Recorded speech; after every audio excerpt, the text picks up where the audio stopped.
This is the story of the greatest war of world history. It's the story of a terrible time, an age when the most wicked evils were perpetrated.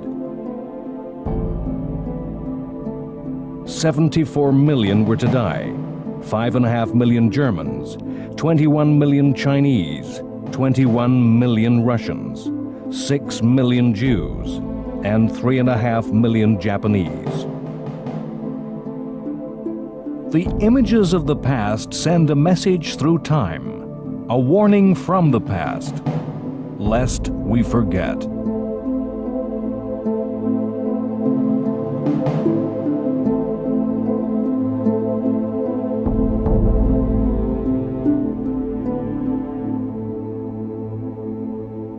March 1933. A new Chancellor of Germany is elected. He does not seize power with conspiracy. He uses no violence. He is made Chancellor according to the laws of German democracy. A democracy he has openly and truthfully promised to destroy. He promises openly and truthfully to end the unfinished business of World War I, with blood if need be. He is Adolf Hitler. World War II was unfinished business. Without knowledge of the great European War of 1914 to 1918, we cannot comprehend the war that convulsed the world from 39 to 45. Even the fighting that tore across the remotest Pacific islands and the densest Asian jungle cannot be understood. The leaders of the world in 1939 were men shaped by the First World War. Hitler had seen the war at first hand as an infantryman in the trenches of the Western Front. And there were older men who had seen a generation of the young lost, consumed by an industrial war machine. When these men took part in the post-war cult of the war dead, laying wreaths at monuments across the continent, they felt the presence of millions of souls standing behind them. To understand how and why war returned to Europe in 1939 is to understand how and why war came to Europe in 1914, and how and why that conflict ended. The cause of war in 1914 was the simple problem of Germany, of how the then new country of Germany could be accepted as a great power by other, much older powers, France, Russia, and Britain. In a tangle of alliances, a climate of aggressive rivalry between these countries burst into war. World War I ended in a strange anticlimax. It's hard for us to remember that after a massive victory in the East, ending in abject Russian surrender and the conquest of vast lands, Germany itself collapsed to defeat without being invaded. Many Germans believed that their armies had been stabbed in the back, betrayed, not defeated at all.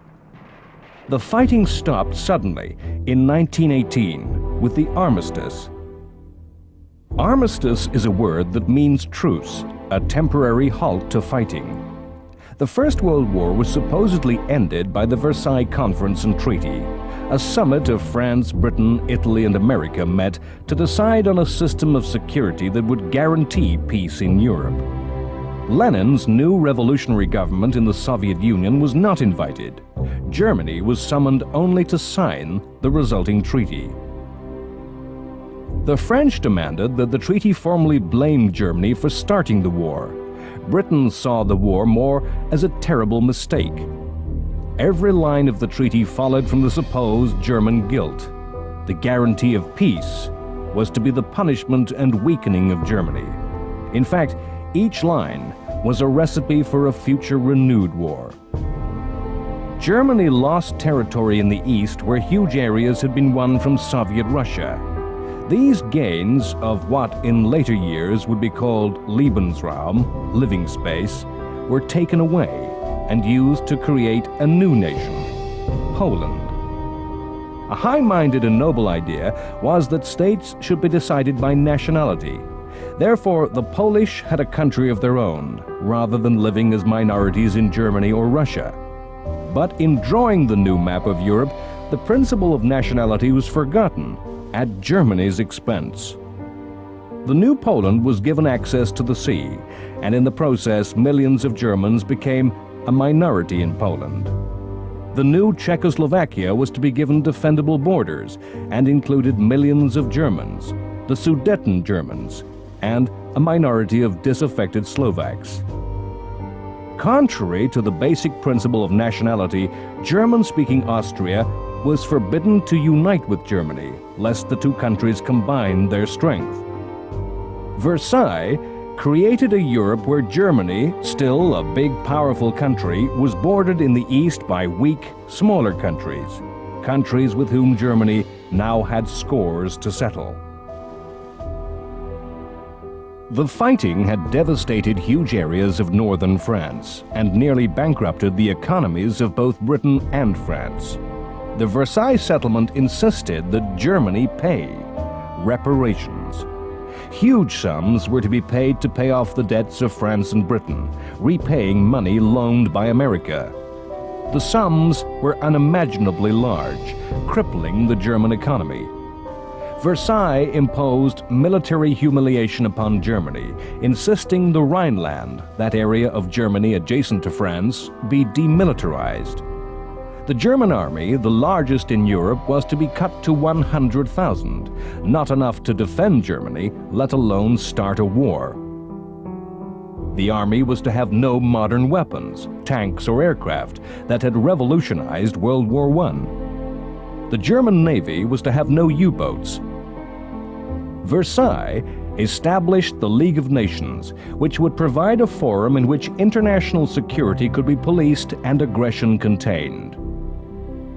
As the people of Europe mourned a lost generation, they lived in a continent where the tensions that had torn the nations apart remained, and upon which had been layered new resentments and new grievances. Now, the most powerful country in Europe remained with its strength, size, industry, economy, and population intact, and with a whole catalog of further grievances. And the success of Versailles as a system for peace and security depended on German cooperation. If Germany refused to pay, if she rearmed, if she moved troops into the Rhineland, the only option open to France and Britain was to restart the ghastly horror of the Western Front, to renew the war, fought to end all wars. Versailles was weakened from the start. The British thought the settlement unfair and unrealistic, the French that the punishment of Germany had not gone far enough, that the only punishment of German breach was war, total war, made international relations a high-risk game, made for a bold individual gambler. What of the United States, the power whose entry into the war in 1917 had weighed the scales against Germany? The USA turned in upon itself, concerning itself with the 1920s and all that decade means for American history. Having entered into world affairs, the United States turned its back on Europe, the Congress refusing to ratify the treaty, refusing to join the League. The oceanic distances separating the old from the new world seemed to provide insurance from the problems of Europe. The map of Europe was now a map to war, the history determined and awaiting the minds and the wills to act out the script. Already, as Hitler took power in 1933, the system of reparations had collapsed amidst the world economic crisis. For 13 years, reparations had been a major issue keeping the war alive. Germany had lurched from financial disaster to disaster. Any individual German's money troubles, the great inflation and the huge unemployment of the 1920s were laid at the feet of Britain and France. The Germans felt robbed, the French swindled, but the Germans were trying not to pay. The British saw reparations as part of the problem, feeling their abandonment would bring about a European economic recovery. A run on banks in the early 1930s had caused the payments to be written off and had discredited the German government, helping bring Hitler to power. The 13 years of fighting over money helped destroy the Versailles settlement. Britain came to regard everything the French said about Germany as bad sense. The French to feel disillusioned. The story of the interwar years is complicated, and it's just too easy to see a plot by Hitler, some system at work. Hitler was a dreamer of great schemes, but whether events followed his plan is debatable. Plans and systems are imposed by history on events which are random, on the actions of individuals that are spontaneous and improvised. Plans may exist, dreams may be dreamt, but the gap between idea and reality is large. Hitler presented the German people with one big idea: the destruction of what he called the Slave Treaty of Versailles, and to once more make Germany a power. Hitler's policy from taking power in 1933 was a succession of acts, each a line-by-line deletion of Versailles. One of the great paradoxes of Hitler, one of the many ways in which other political leaders and the ordinary voter in all countries misread Hitler and Nazism, was in believing that Hitler was like every other politician, capable of saying anything out of office, but doing something very different when in real power. Hitler was a politician of action and did just what he said he would do. He promised to abandon democracy. He claimed it the enemy of strong leadership, and at the first opportunity proceeded to set about that very destruction. 1 month after Hitler took office, the German parliament, the Reichstag, burnt to the ground. It was arson. The attack upon the center of German democracy is shrouded in conspiracy theory. The controversy is central to the history of Nazi Germany. The Nazis blamed communists and claimed the arson was the prelude to a communist coup, a plot to establish a Soviet Germany. Indeed, in the polarized and extreme politics of Germany at that time, that was the goal of the Nazis' Bolshevik enemies. The alleged arsonist was Marinus van der Lubbe, a young Dutch communist arrested in the building that night. His voice is silent as he was tried, condemned, and executed. History will forever turn over and question the events of that night in Berlin. Was van der Lubbe the patsy of the Nazis, who started the fire themselves to create a crisis they would then exploit? Was van der Lubbe the tool of a real communist plot? Was there no plot, but an imagined plot that a paranoid Hitler thought real? Was van der Lubbe the lone gunman, responsible for the whole attack himself? History can only show with certainty the result of the fire, the physical and the political destruction of German democracy.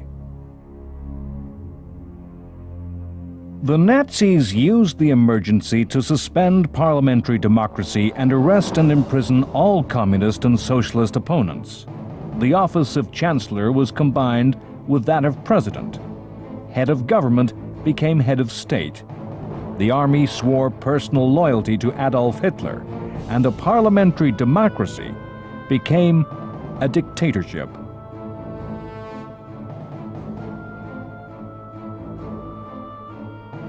Vague and fanciful ideas of Jewish responsibility for the war, which seemed eccentric when the Nazis were an opposition party, were turned into real action. According to Hitler, the Jews sought the destruction of the Aryan Nordic German peoples, and it caused war between Britain and Germany. Hitler believed the Jews were using Slav people via Soviet communism to threaten the German race. The result was persecution of Jewish people and businesses, both formal and informal, that spread to all parts of German society.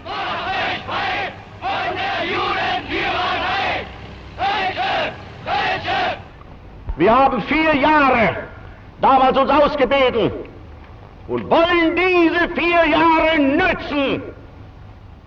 Hitler did as he promised. He said he would end unemployment and did so, implementing policy that was a German New Deal, a recovery program that was every bit as successful as that of Roosevelt in the USA. Money was pumped into the economy through vast public works, directly and indirectly creating jobs, raising the level of demand and productivity throughout Germany. A lasting image of the 1930s is of Hitler and other Nazis proudly opening autobahns, futurist highways of a new age. It was a more ruthless New Deal than Roosevelt's, the destruction of trades unions making the manipulation of the economy easier than in America. The great parades of Nazism, stupefying to the eye, were the genuine expression of a nation willingly, gladly, and gratefully marching symbolically and actually in step with the will of one man. Already in 1933, the system of reparations had collapsed. Hitler first made an attack upon the principle of disarmament. Hitler's predecessors in government had been party to a lengthy conference of disarmament demanding revision of the treaty. Hitler, sensing France too weak to do anything and Britain thinking the treaty unfair, simply walked out of discussions and ordered rearmament. It was a gamble.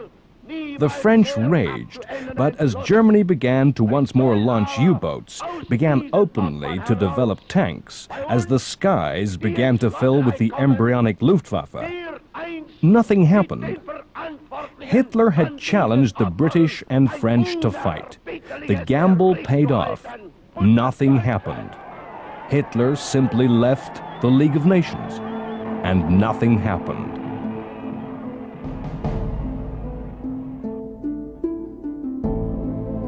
In March 1935, Germany reclaimed the Saarland. Yet another chapter of Versailles and the post-war settlement unraveled. The Saar was a small but economically important area of Germany adjacent to the French border and was seized by France at the end of World War I.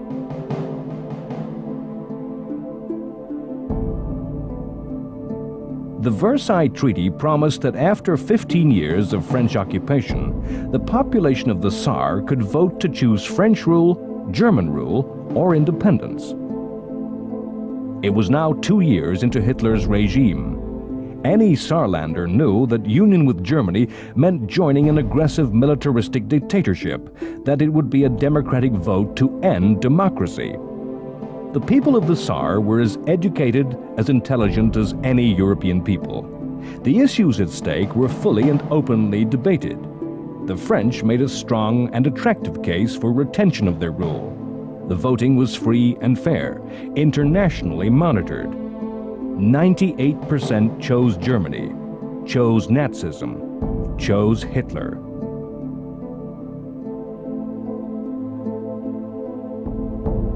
Each and every European of those times played a greater or lesser part in the coming of war. If the leading player on the stage of Europe was Hitler, the supporting character was Italian dictator Benito Mussolini. Mussolini and Italy's story may be just as well explained as a desire for greatness. The Italian fascists came to power many years before the German Nazis, for reasons much the same. Although on the victorious side in World War I, Italy had felt cheated of the due and just spoils in the peace. Mussolini created fascism as a dynamic politics of the future and had abolished democracy.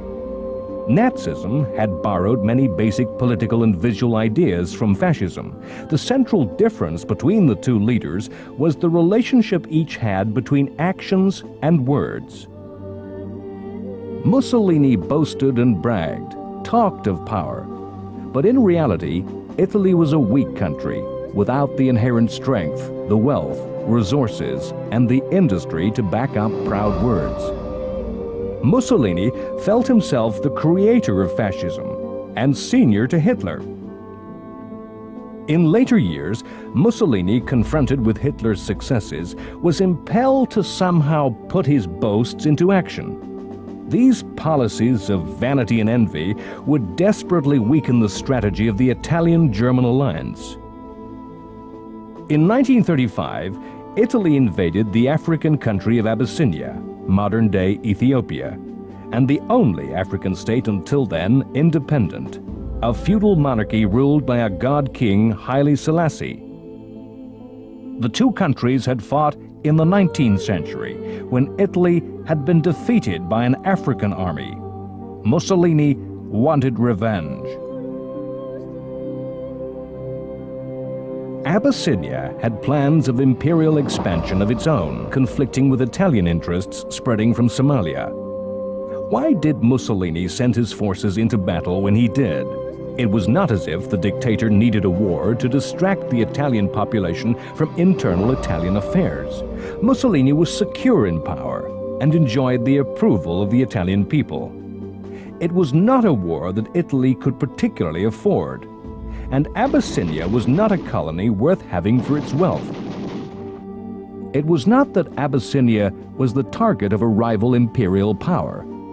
The world recognized that the remote African kingdom was in Italy's sphere of interest. There is probably no simpler answer than the vanity of Benito Mussolini. Thus did one man's ego determine the fate of a nation. How is the invasion of Abyssinia, a faraway country of which Europeans knew little, a step on the path to war? The answer is in the damage the Abyssinian affair wrought upon the League of Nations. Abyssinia was a member of the League. Selassie made a dignified appeal for help. The League debated action and imposed limited economic sanctions, but stopped short of the one sanction which even in the 1930s was the most damaging, the cutting of oil supplies to Italy. Before any further action could be taken, the League was presented with the fait accompli of an Italian victory. Mussolini proclaimed the Italian king, the new emperor of Abyssinia. Hitler watched these events at a distance. Germany, although not a member of the League, scrupulously observed the sanctions against the Italians. Hitler watched the inability to act, to agree action against aggression, and decided on his next move: the reoccupation of the Rhineland. The Treaty of Versailles forbade Germany from placing troops opposite the French border. On March 7, 1936, Hitler ordered his army to cross the Rhine. It was a gamble. Had France decided to go to war, Germany had not yet built up its strength to have any chance of resisting invasion. It was a gamble Hitler won. France would not start a war alone. The British public would not countenance military action. The British did not think in terms of giving in to Hitler, rather that the Germans were simply justified retaking full control of their own territory. The reoccupation of the Rhineland has been described as the real end of World War I and its aftermath. After this time, Germany ceased to right the wrongs of Versailles and moved to aggressive expansion. From the perspective of generations later, it's hard to realize the novelty of Hitler's tactics in the international politics of the 1930s. The whole ethos after World War I was disarmament and arms control, a world where politicians hid their strength, said they had less guns, tanks, and aircraft, where nations hid the fact that they were building larger ships. In 1934, in the British Parliament, there had been angry exchanges between Prime Minister Baldwin and maverick backbencher Winston Churchill over the true size of the German Air Force. Churchill wildly and wrongly claimed that the Germans had a secret air force already many times stronger than the RAF. Hitler turned this world upside down and claimed a greater strength than he had. In a paranoid climate of alleged secret forces, nobody ever suspected a country would overstate its strength.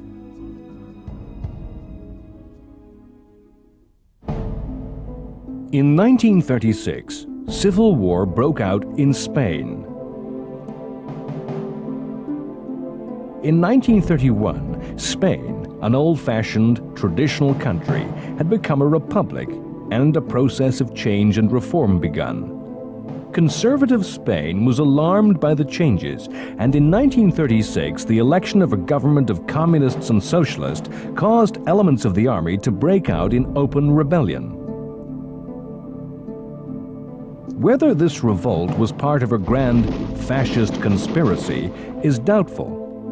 The Spanish generals were too aware of their country's long history as a great power to be anybody's puppets. Rebel leader Francisco Franco was not a fascist, rather an old-fashioned conservative who valued patriotism and religion, a man who looked to the values of the past rather than some revolutionary future.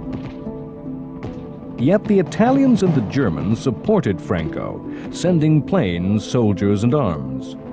Both desired to discredit democracy and used Spain as a testing ground for new weapons. Neither was prepared to risk war over Spain. Both were prepared to back down had Britain and France opposed the fascist intervention. Neither of the democracies wanted to become involved. Both feared the war would grow into a general European war. Once again, Hitler bluffed, and the democracies backed away. Soviet Russia supported the Republican government out of solidarity with the Communists, who increasingly came to dominate the direction of the Republican War, and also out of a hard-nosed decision to create mayhem on the far side of Europe, distracting and dividing would-be enemies. The war might have ended quickly with defeat of Franco's rebels had the democracies supported the legitimate government. It might have ended quickly had the strict neutrality Britain and France imposed been likewise observed by the fascists and communists. As it was, the fighting dragged on for 3 more years. 3 years of increasing brutality on both sides. Franco's troops killing anyone of even the most liberal opinion. A third of Spain's clergy, monks, nuns, and priests, were killed for their faith by the Republicans.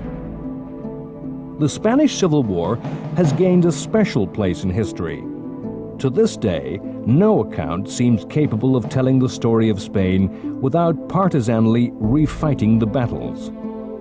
The mythology of the International Brigade, the few thousands of young left-wing idealists from the democracies who joined to fight fascism, paints the war in a romantic light.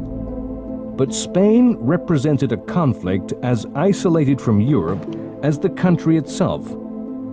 Subsequent history shows Spain remaining resolutely neutral in the European war. If there was a Nazi plot, Hitler gained little benefit.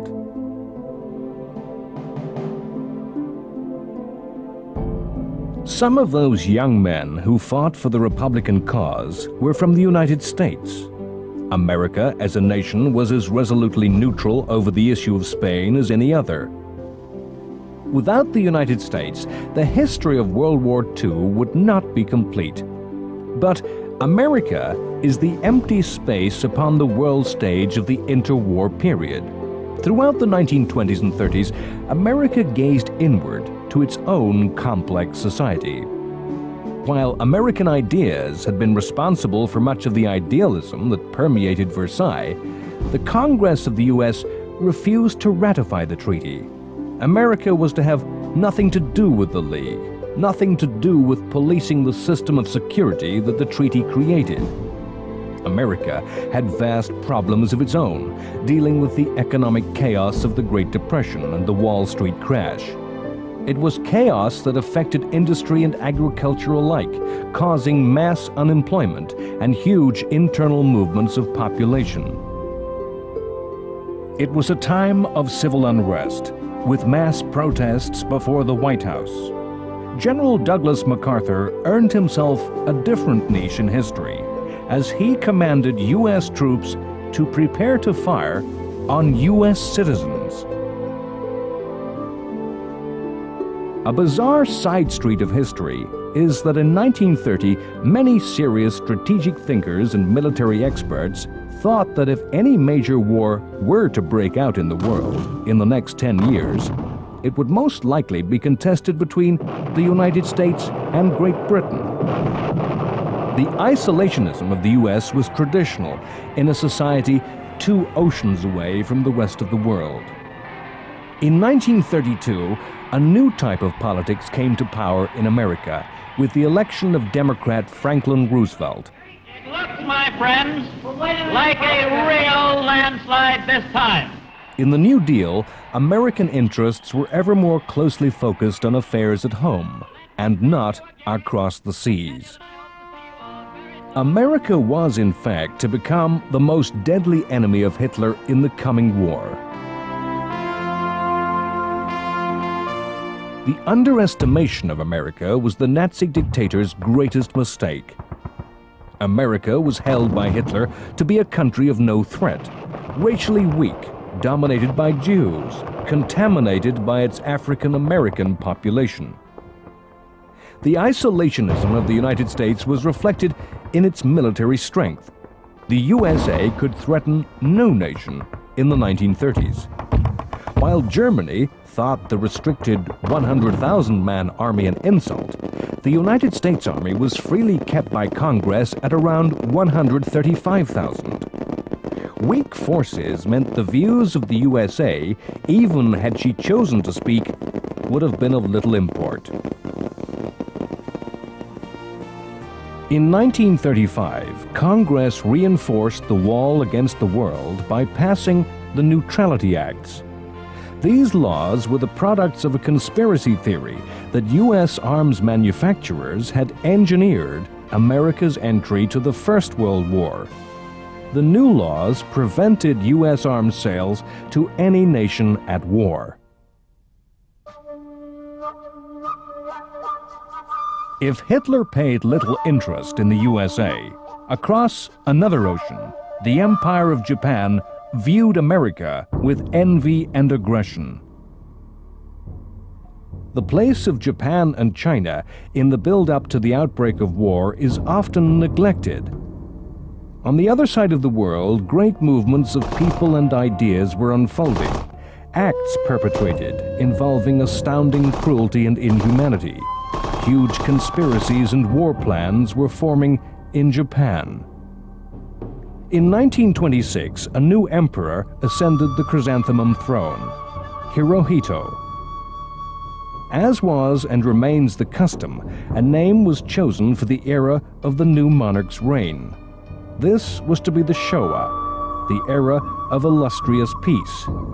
The coming years were to bring anything but peace to the peoples of Japan and Asia. In the interwar years, Japan's miraculous transformation into a modern society seemed to be failing. There was economic depression, high unemployment, and rural poverty. Japan had sided with the victorious powers in World War I, yet gained little from the peace. The abandonment of democracy by European states, such as Italy and Germany, seemed to hint to some Japanese that they too should abandon the foreign ideas and return to a traditional society. Expansion from the crowded Japanese islands, islands that lacked the resources needed to power a modern industrial society, seemed a way out of the problems of recession and unemployment. Japan eyed China covetously, resenting European powers exploiting the wealth of the region.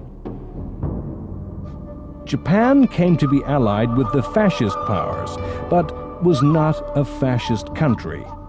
Economic need and greed were integrated with a traditional mythology to create a unique worldview. Japanese society at all levels between the wars became permeated with an ideology of Japanese racial superiority, the God Emperor giving the Japanese race a distinction over other peoples who had lost their link with the divine. This ideology saw a future war in which enlightened Japanese liberated the less fortunate of Asia, and a war of world domination that would be fought against the United States. As a developed industrial country, Japan shared in the industrialized nation's exploitation of China. Various treaties had allowed these countries concessions of territory inside China, with the right to station troops. The British territory of Hong Kong was the model. From this presence, Japan planned to expand. In 1931, Japan had faked an attack by Chinese troops upon Japanese forces in Manchuria. In retaliation, the Army of Japan invaded and conquered the Chinese province, renaming it Manchukuo, and installing a puppet government headed by the last emperor of China, Puyi. With this vindication of their aggressive expansionist policy, the military gained more power, becoming the dominant force of Japanese policy. The invasion of Manchuria is a major landmark on the timeline to war. It was the first blow in the death of 1,000 Kats that was inflicted upon the League of Nations. A whole year after the Japanese completed their conquest, the League issued a report, carefully and worthily written, that condemned Japan's action. Nothing happened. Japan left the League. This was a whole year before Hitler's rise to power. In November 1936, fearful of Russian communist ambition in the Far East, Japan formed a pact with Germany and Italy, the Anti-Comintern Pact, directed against communist expansion. This was not a relationship of great trust or shared ideology, more of expedience and fear of a common enemy. Japan knew that Nazism's white supremacism could never be reconciled with their own racial supremacy. In 1937, full war broke out between China and Japan. The reason again, a faked attack by China upon Japanese troops. The Chinese, led by the aggressive Chiang Kai-shek, fought back. The war was to be long and vicious from the very start. In December 1937, the Chinese capital of Nanking fell. As many as perhaps as 1/3 of a million Chinese were killed in an orgy of murder, rape, torture, and looting. In 1937, 1/2 of the World War had already begun. Chinese historians believe this was the start of World War II.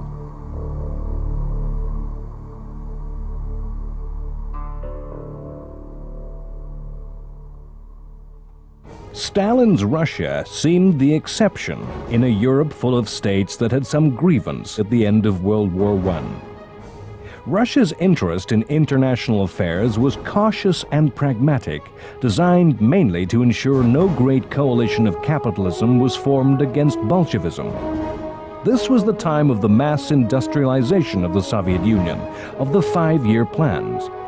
These years were the years of the purges. Every Russian, including Stalin, living in paranoid terror, fearing the enemy at home, and dreading betrayal, denunciation, imprisonment in a labor camp, or summary execution. Millions were to die and disappear. Of course, in the despotic terror of Stalinism lay a fearful dilemma for the democracies, which explains much of what has come to be called appeasement. In the 1930s, who was worse, Hitler or Stalin? To Western Europe, Bolshevism seemed far the greater evil, and Hitler at least a stern anti-communist. The actions of the politicians who wore suits, the Democrats who faced Hitler, are the counterparts to Nazi aggression. The mythic history of the war condemns them as appeasers, weakly giving in to Hitler's lies. The truth, though, is more complex. As soon as the Versailles Treaty was agreed, because the victorious powers had no sanction other than renewed war, negotiation, concession, compromise, appeasement became the way of dealing with problems. At the start of the 1930s, British policy was in the hands of James Ramsay MacDonald, Britain's first socialist prime minister and a man who had been an active pacifist in the First World War. MacDonald believed Germany had fair grievances that deserved redress. His successor from 1932 was Stanley Baldwin, a placid, uncharismatic man who refused to be panicked by Hitler's aggression and thought the French hysterical and paranoid. If British policy was determined by men who thought Germany deserved better treatment and who refused to get upset by Hitler, French policy was determined by more complex emotions. The French felt aggrieved and threatened by Germany, yet were paralyzed by a cynical defeatism that prevented a positive action against Nazism. They refused to act without British help, convinced war was coming but that nothing positive could be done. Their view of the world came to be expressed in spectacular physical form. The French were to devote incredible sums of money in the second half of the 1930s to the construction of the Maginot Line. Named after the French war minister who conceived the plan, the line was a complex of futuristic fortifications. The line ran from Switzerland to the Luxembourg and Belgian border and was designed to deter German attack. The great weakness of the line was that it did not extend across all France's western border. It was thought impolitic to extend the forts against the Belgians, a friendly and neutral country. Nearly 500,000 French troops inhabited underground cities of war, manning huge ammunition stores, deep armored bunkers with underground roads and railways. The rigidity of the Maginot Line reflected the French strategic mind. People who gaze into the future too often only see their past, and France could not imagine a future war which did not begin with a German attack in the West upon France. While building its wall in the West, France made defensive alliances in the East. But with what states did France make these defensive alliances? Czechoslovakia and Poland.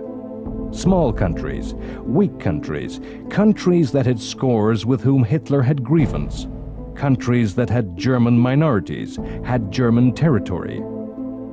Poland was notoriously unstable and aggressive, with delusions of great power and status. These alliances would be more likely to drag France into a war as deter Germany. Not all politicians in the democracies were appeasers. In Great Britain, Winston Churchill constantly warned that Nazism would in the end bring a huge war. In Churchill's story, once again, the history and mythology of the war grind past each other. In the 1930s, Churchill was thought a dangerous eccentric, who, by his constant calls for more arms, was likely to bring about war. Churchill already had a long history in British politics and not a history covered in glory. As a cabinet minister in World War I, he was forced to resign over disastrously conceived campaigns which had cost thousands of lives. As peacetime chancellor, finance minister, he had been forced to resign over catastrophic mishandling of the economy, causing economic chaos. Churchill was, in many ways, hopelessly out of step in the 1930s, a die-hard conservative with a mind closed to new ideas. Churchill was trusted by almost no one, thought an unprincipled man, a politician who had changed parties cynically for personal gain. That history has vindicated Churchill makes it hard for us to realize that 1930s Britain feared him and saw the pragmatic common sense of the British government prepared to deal with Hitler as the right way forward. In May 1937, Neville Chamberlain became British Prime Minister. Chamberlain has a sad place in the history of the war. The wisdom of hindsight and the mythology of the war makes him arch-appeaser, the betrayer of small countries, the mirror of weakness against Churchill's strength. If we are to judge this man, let us ask ourselves, would we, in our turn, as people of reason and fairness, not attempt everything possible to avoid the recurrence of war? Would we really follow the insane ravings of Churchill? Chamberlain was a sharp contrast to his predecessor, Baldwin, who placidly drifted through international affairs. Chamberlain, despite the appearance of a 19th century gentleman, had a keen mind, was a competent administrator who really could achieve in government. He came to office determined to get things done, to resolve rather than ignore problems. Today, appeasement is a dirty word, synonymous with insipid surrender. In the 1930s, it was the problem, not the enemy, that was appeased. Appeasement meant negotiation and compromise. Chamberlain was a determined and principled man who simply pursued what everybody, politician and citizen alike, saw as the sensible way to do things.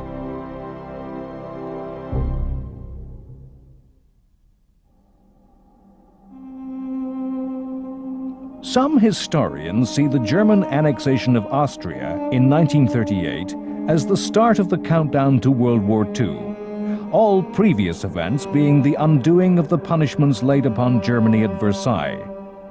The union of Austria and Germany, the Anschluss, went beyond any restitution and was aggressively expansive. Nazism believed all German people should be members of the same state, and Hitler himself had been born Austrian. The Anschluss would increase Germany's base of population and industrial strength, making further expansion possible.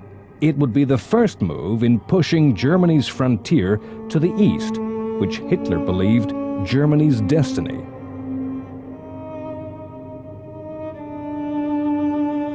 The Austrian Nazis were in constant ferment and agitation against the Austrian government.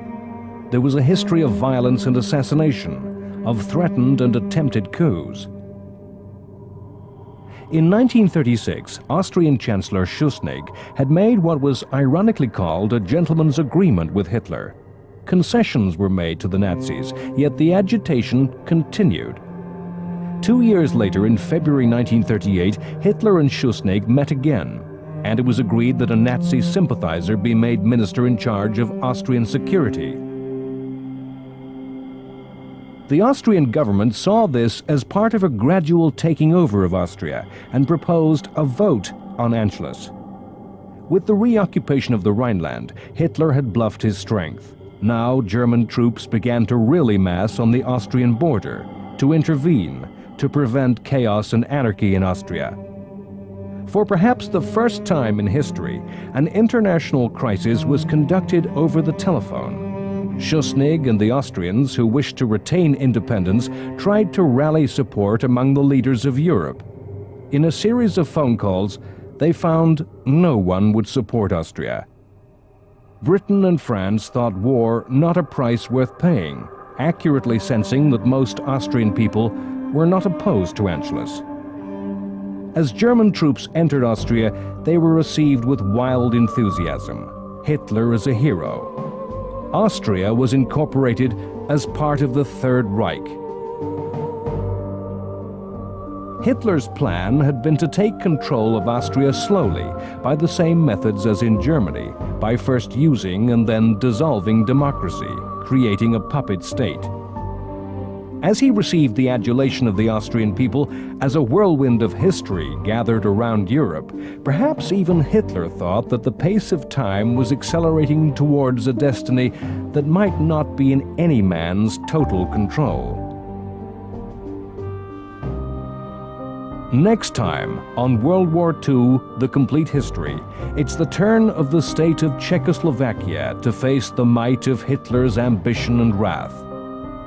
In the defining moment of the 1930s, Neville Chamberlain flies to Munich to resolve the crisis. The great powers of Europe meet to decide the fate of the small Central European country. The Czechs wait outside to be told their fate.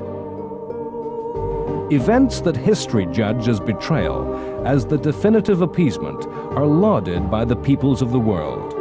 Chamberlain returns to London a hero. He promises peace in our time. Too soon, the climate of ecstatic relief and joy dissolves, as it's realized that Hitler will not keep his word. A grim realism seizes Europe as Britain and France begin to rearm. The Eastern ambition and hunger of Hitler grows as his gaze falls upon the remainder of Czech lands. The nation of Czechoslovakia dissolves. All over Europe, there is a fatalistic certainty that war is coming. Poland is the subject of Hitler's mystical belief and territorial avarice in a move which shocks the world. Nazism and Soviet communism form an unholy alliance that seals Poland's fate. Enmeshed by alliances disguised as protections, France and Britain are committed to aid Poland, and war breaks out.